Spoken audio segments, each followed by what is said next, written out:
বাণী বলে, না না, এটা আপনি কি বলছেন মিস্টার চ্যাটার্জি, এটা কখনো হতে পারে না। অনিরুদ্ধ বলে, না বাণী, এটাই সত্যি।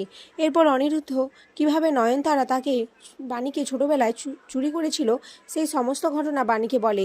বাণী প্রথমে বিশ্বাস না করলেও পরে মামনির কাছে যায়।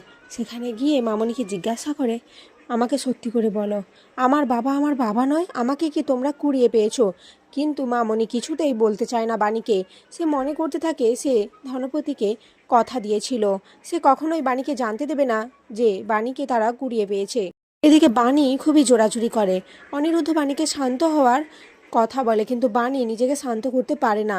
এরপর ধনপতির ছবি এনে বাণী বলে, বাবাকে ছুঁয়ে তুমি বলো আমাকে সত্যিটা মামনি।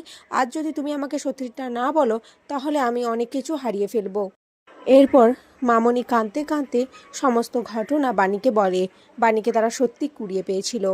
এরপর বাণী ঠাকুরের সামনে কাঁদতে থাকার বলে, আজ এতগুলো বছর পর নিজের জীবনের এত বড় একটা ঘটনা জানতে পেরে আমি নিজেকে ঠিক রাখতে পারছি না। ভগবান, কেন করলে তুমি এমন আমার সাথে? কি দোষ করেছি আমি? এখন নিজের জন্ম পরিচয় প্রমাণ করার জন্য আমাকে লড়তে হবে।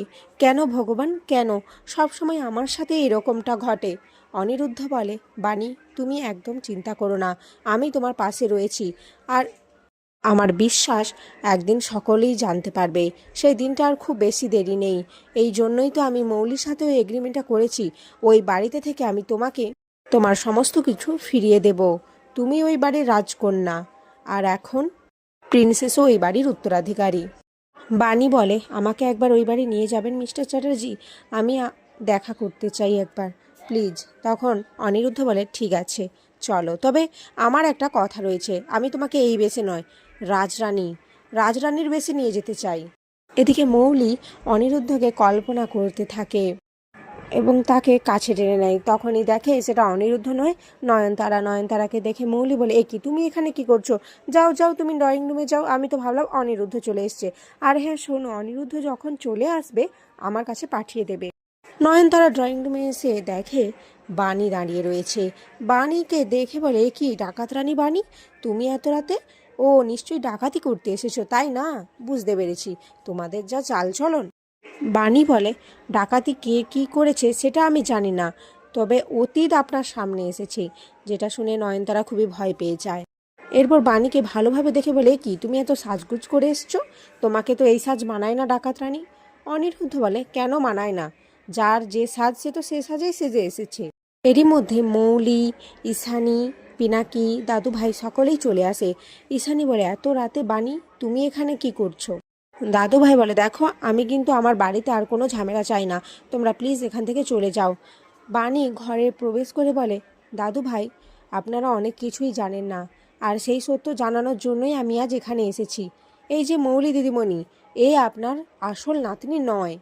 সকলে খুবই অবাক হয়ে যায়। পিনাকি বলে, তুমি এসব কি বলতে চাইছো? মৌলি আমাদের মেয়ে, আমরা ওকে জন্ম দিয়েছি, আর তুমি এসব কেন বলছো?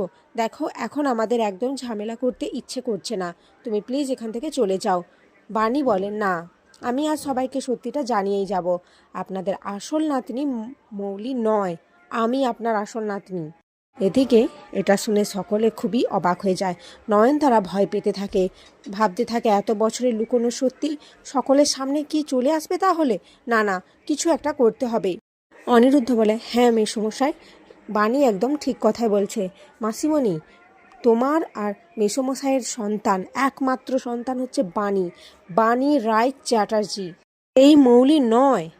মৌলি বলে, না, তোমরা এখানে এসে গন্ডগোল পাকানোর চেষ্টা করছো, এখনই আমার বাড়ি থেকে বেরিয়ে যাও, চলো। এই বলে বাণীর হাতটা ধরে টানতে থাকে। তখনই বাণী মৌলিকে থামিয়ে দিয়ে বলে, একদম চুপ, একদম তুমি আমার সাথে মিসবিহেভ করবে না মৌলি।